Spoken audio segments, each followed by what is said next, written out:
अपना स्टिकर। अरे तेरी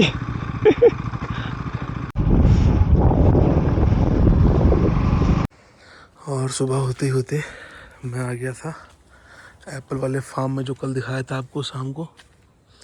सोचा ब्रेकफास्ट कर लूँ यहीं से, फ्रेश एप्पल तोड़ के। और एप्पल्स काफ़ी सारे पड़े भी हुए हैं नीचे। ये देखिए इतने पास पास एप्पल्स लगे हैं। ये पका हुआ लगा है, ये लगा हुआ है। तो ये पूरा एप्पल का फार्म है। अरे ये क्या है? सेब तोड़ के खा ले। तुरंत खाओ। बस अब इसको बांध के निकलना है सीधे यहाँ से। तो अब बाइक स्टार्ट कर ली, मैं तो निकल गया हूँ। और ये देखिए झंडे कितने अच्छे लग रहे हैं यार, फ्लैग्स को एकदम हवा से उड़ रहे हैं। और कितना ही सुंदर मौसम हो चुका है। टाइम हो चुका था अभी 9:30 बजे। तो ये हम लोग पहुँच गए हैं हडिम्बा टेम्पल। जो मनाली घूमा होगा उसको ये मार्केट याद होगी, हडिम्बा टेम्पल वाली। और जस्ट इसके सामने हडिम्बा टेम्पल का गेट है। तो हम लोग के जस्ट सामने ही था हडिम्बा टेम्पल। और ये नीचे की तरफ देखिए वाइट यॉक उधर खड़ा है गेट पे। और वाह, एक ये ब्लैक यॉक भी आ गया है, कितना प्यारा लग रहा है यार ये तो। और हम लोग मॉल रोड से नीचे आ गए हैं। तो यार दिक्कत है ना कि अनिवेश की बाइक में उसको चेन ल्यूब कराना है।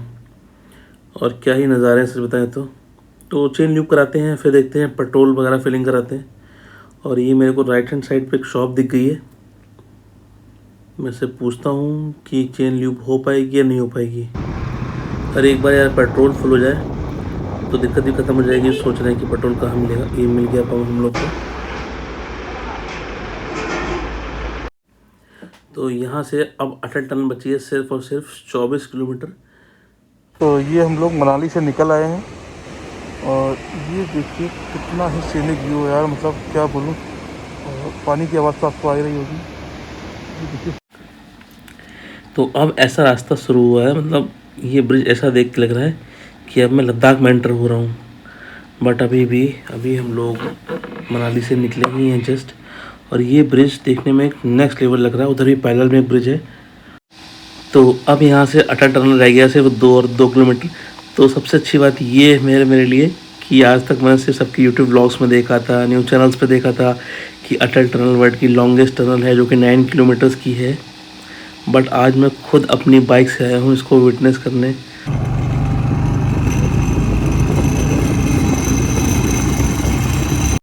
तो अब हम लोग आ गए हैं अटल टनल। अब बस रुके हुए 2 मिनट के लिए, फिर यहाँ से निकल जाएंगे। और पीछे सब काम हो रहा है ऊपर।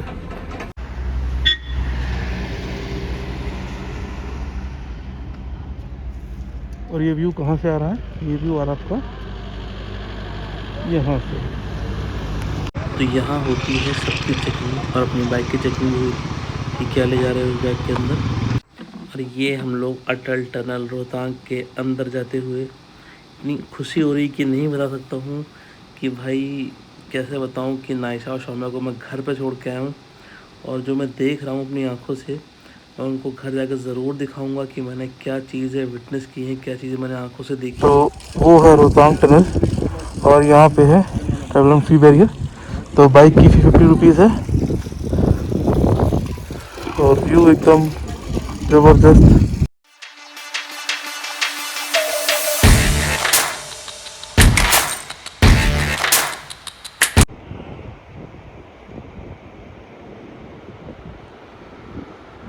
आवाज़ सुन रहे हैं कितनी प्यारी आ रही है इसकी। और ये हम लोग हैं स्पीति वैली में। तो हमारे पीछे का व्यू मैं आपको दिखाई चुका हूँ एक बार, ये देखिए फिर से। और अब हम लोग यहाँ क्या करने वाले हैं, यहाँ हम लोग लाने वाले हैं ड्रोन, क्योंकि लोकेशन बहुत ही प्यारी है। और जो चीज़ देखने आए थे वो एकदम सामने है, मतलब सपना सच हो गया यार अपनी बाइक से। और स्पीति वैली आ गए हैं, यकीन नहीं हो रहा है, लेकिन बहुत ही सुंदर है यार, मतलब बियॉन्ड इमेजिनेशन। यहीं एक घर बनवा लेंगे अपना, यहीं रहेंगे। तो चलिए तब तक आप लोग ड्रोन शॉट एंजॉय करिए।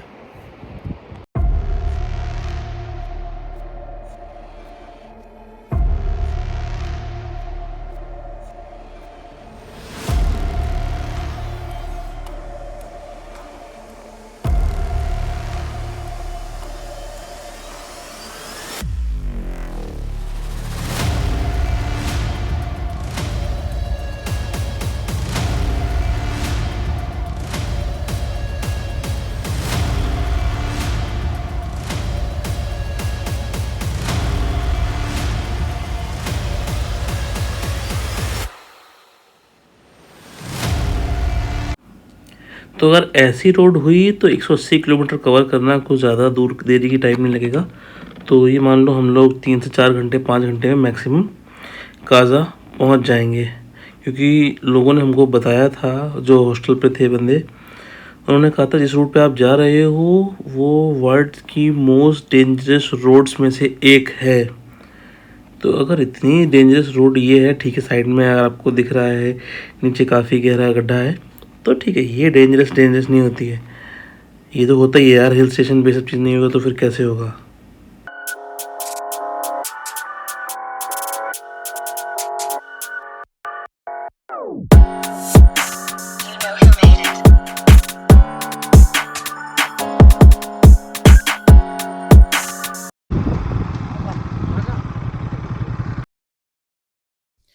तो जैसे ही हमने बताया कि हमको जाना है काज़ा, पुलिस वाले भैया ने हमको उतार दिया नीचे की तरफ कि ये जाइए काज़ा का रूट, ये है करी एडवेंचर। और ये देखिए हमारी पहली वाटर क्रॉसिंग आने वाली है, बहुत ही चिल्ड पानी है।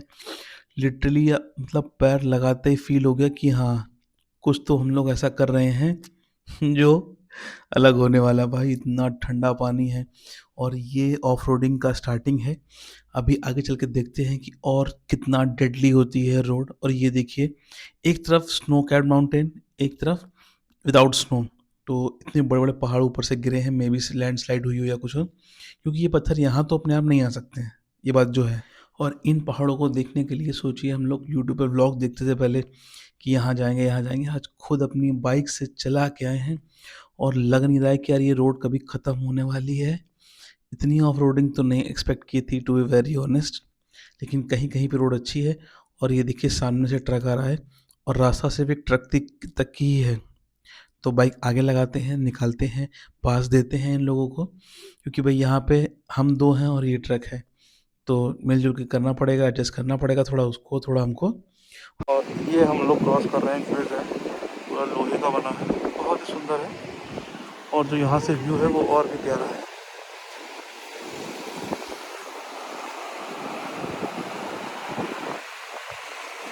और दोनों तरफ बहुत ही ज़्यादा बड़े बड़े पहाड़ हैं, लिटरली देख के डर लगता है कितने बड़े बड़े माउंटेन्स आए कहाँ से हैं। और हम लोगों ने बाइक पहले ही पार्क कर दी थी। अब हम लोगों ने जब ब्रिज क्रॉस किया तो देखा कि एक ब्रिज लेफ्ट हैंड साइड पे भी है, शायद वो बाइक का हो या फिर ये बाइक का हो, डोंट नो, बट रास्ता बहुत ही एडवेंचरस है। तो अभी हम लोग रास्ते में ही हैं, अभी पहुँचे नहीं हैं। तो ये एक ढाबा दिखा था तो सोचा कुछ खाना खा लिया जाए, क्योंकि सुबह से ब्रेकफास्ट भी नहीं किया था, सोचा था आगे करेंगे, तो अभी तक नहीं पहुंच पाए थे। तो अभी हम लोगों ने हम लोगों ने लगवाया राजमा चावल, और यहाँ पे मैंने अपना स्टिकर लगा दिया है द ग्रिलिंग मट्स का, तो दिखाता हूँ। ये देखिए अपना स्टिकर, यहाँ पे और भी लगे हुए हैं, तो मैंने अपना लगा दिया और निवेश भी अपना स्टिकर लगाने जा रहा है।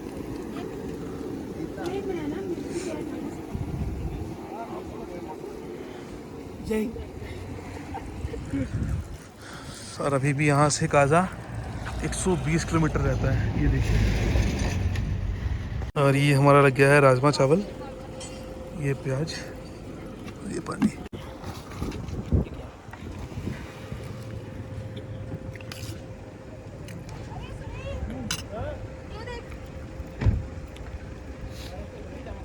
मुझे जो भी अच्छा लग रहा है खाने में, क्योंकि लग रही भूख बहुत तेज। और मैं एक चीज़ दिखाता हूँ आपको, जब तक अनिवेश अपनी चाय बोलने गया है। ये देखिए यहाँ पे पूरी बर्फ़ पड़ी, साइड से पूरी बर्फ़ पड़ी हुई वहाँ तक, ये देखिए।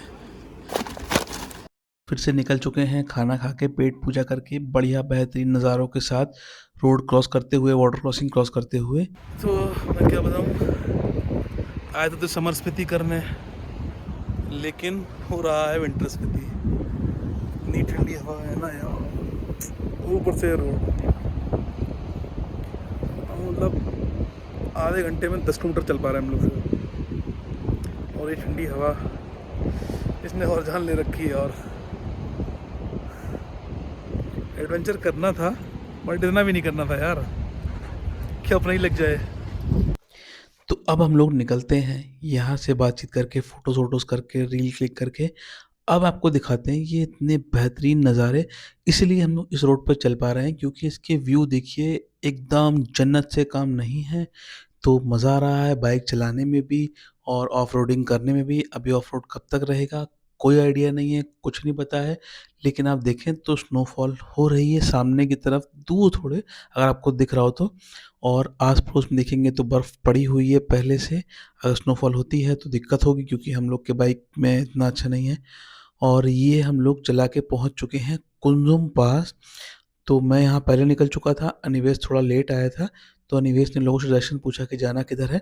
तो ये है हमारा कुंजुम पास, और बस यहाँ पे एक माता जी का मंदिर है, उस पे माथा टेकना है और सीधे निकल आना है वापस काज़ा की तरफ। तो उसने बताया ड्राइवर ने कि जो आपके साथ थे, यानी कि मैं, प्रतीक, वो आगे निकल चुके हैं एक राउंड लगा के। तो अनिमेष को लेट हो रहा था क्योंकि वो लेट हो गया था, धीमे-धीमे आ रहा था, तो वो पीछे-पीछे मेरे पास आया। तो कंजुम पास से निकलने के बाद सामने का नज़ारा कुछ अच्छा नहीं था, जिसको देख के दिल में थोड़ी धुक-धुक हो रही थी कि यार अब क्या होगा? क्योंकि आपने इस रूट पे देखा होगा जनरली पब्लिक नहीं है, तो हम लोगों ने तुरंत अपनी जैकेट्स निकाली। मैंने अनिमेष को बोला जैकेट निकालो, मैं रेडी हो गया था, तो मैंने अनिमेष को बोला जैकेट निकाल के तुरंत पहन लो क्योंकि स्नोफॉल हो रही है, तो ठंड अच्छी खासी होगी। ट्रिप पे बस एक दिन चीज़ ध्यान रखनी है कि बीमार नहीं पड़ना है, क्योंकि बीमार पड़ गए तो पूरी ट्रिप खराब हो जाएगी। और देखिए स्नोफ्लेक्स कितने बेहतरीन लग रहे हैं गिरते हुए, और ये हम लोगों ने फाइनली पूरा ऑफ रोड क्रॉस कर लिया है। पूरा का पूरा जो स्टॉर्म था, स्नो स्टॉर्म था, वो भी पूरा क्रॉस कर लिया है। अब हम लोग आ गए हैं अच्छी रोड पे, और एक बात ध्यान रखनी है, दोबारा इस रोड से नहीं आना भाई, बहुत घटिया रोड थी। और देखिए पीछे का नज़ारा कुछ बोलना चाह रहा है कि जो आ रहे हैं, जो लेट निकले होंगे, उनको अब मज़ा आने वाला है। तो अब आप देख ही रहे हैं सामने की रोड कितनी बेहतरीन हो गई है, तो अब आएगा बाइक चलाने का असली मज़ा। तो जो लोगों ने सुबह बोला था ना कि one of the dangerous road, वो है भाई, लिटरली बता रहे हैं। हम लोग तो नॉर्मल बाइक से आए थे, अपाचे से और केटीएम से, बट हल्की बाइक होने का एक फ़ायदा भी था कि भाई हमने ऑफ रोड पर आराम से निकाल लिया, कोई ज़्यादा भसड़न नहीं हुई, वाटर क्रॉसिंग भी आराम से क्रॉस कर ली, और अब जो रोड आई है, अब इसको चलाने में मज़ा भी आ रहा है। क्या बढ़िया नज़ारा है सामने का, मतलब ऐसा लग रहा है कि यार जिस चीज़ के लिए आए थे वो सक्सेसफुल हो गया है। पूरा मतलब मनाली टू काज़ा पहुँच ही गए हैं ऑलमोस्ट, मुझे लगता है 1 डेढ़ घंटा और लगेगा।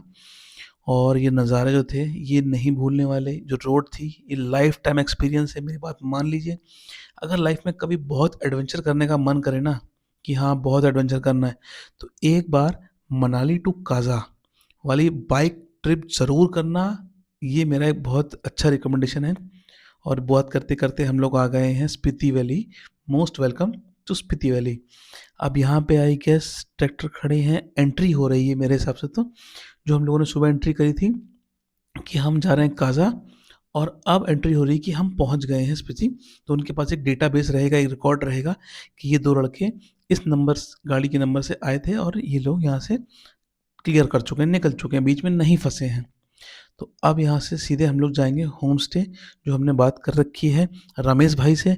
देखते हैं उनका होम स्टे है कहाँ पे, ढूँढते हैं और देखते हैं कि है कैसा। फ़ोटोज़ में तो अच्छा लग रहा था भाई। तो अब मेरे मन में एक क्वेश्चन ये भी आ रहा है कि यार मैं तो यहाँ पे आ गया हूँ, नायसा और सौम्या को मैं ये व्लॉग दिखाऊँगा भी, वीडियोज़ भी दिखाऊँगा। बट अगर उन्होंने बोला कि मेरे को भी यहाँ घूमने चलना है, मेरे को भी यहाँ जाना है बड़े होके, तो यार उनको कैसे बताऊँगा कि ये रूट नहीं है बच्चों के लिए। और ये जो हम लोग देखा करते हैं मूवीज़ में, वो लाइव जी रहा हूँ यार, मतलब होता है ना कि एक ड्रीम कम ट्रू वाला चीज़ हो गई है, वो एकदम देखने में अलग ही लग रहा है। और मुझे लगता है कि ऐसे नज़ारे देखने के लिए एक रोड ट्रिप साल में एक तो बनती है, थोड़ी एडवेंचरस वाली, बाकी नॉर्मल रोड ट्रिप कर सकते हैं। और देखते ही देखते अंधेरा भी हो गया है, और अभी काज़ा पहुँचे नहीं हैं यार, और दिखा भी रहा है मैप में कि अभी भी अराउंड 20 से 25 किलोमीटर रहता है। तो अंधेरे में हम लोगों ने ड्राइव किया पहाड़ों पे, और ये हम लोग आ गए हैं काजा के सिटी में। अब हम होम स्टे ढूँढ रहे हैं, रमेश भाई से बात हो गई है, तो उन्होंने बोला है कि बाइक इधर पार्क कर दो, और होम स्टे की तरफ बाइक नहीं सकती, तो हम लोग बाइक यहाँ पार्क करके पीछे वाले रास्ते से अपना लगेज निकाल के पहुँचेंगे होम स्टे में। फिर बढ़िया आराम से खाना खाएँगे, खाना खाने के बाद आराम से भाई नींद पूरी लेंगे, कल दिन में निकलेंगे घूमने के लिए। तो अभी हम लोग यहाँ गाड़ी पार्क कर देते हैं, क्योंकि ठंडी हवा तो बहुत चल रही है भाई, और तगड़ी ठंडी हवा है, मतलब मज़ा आ जाएगा।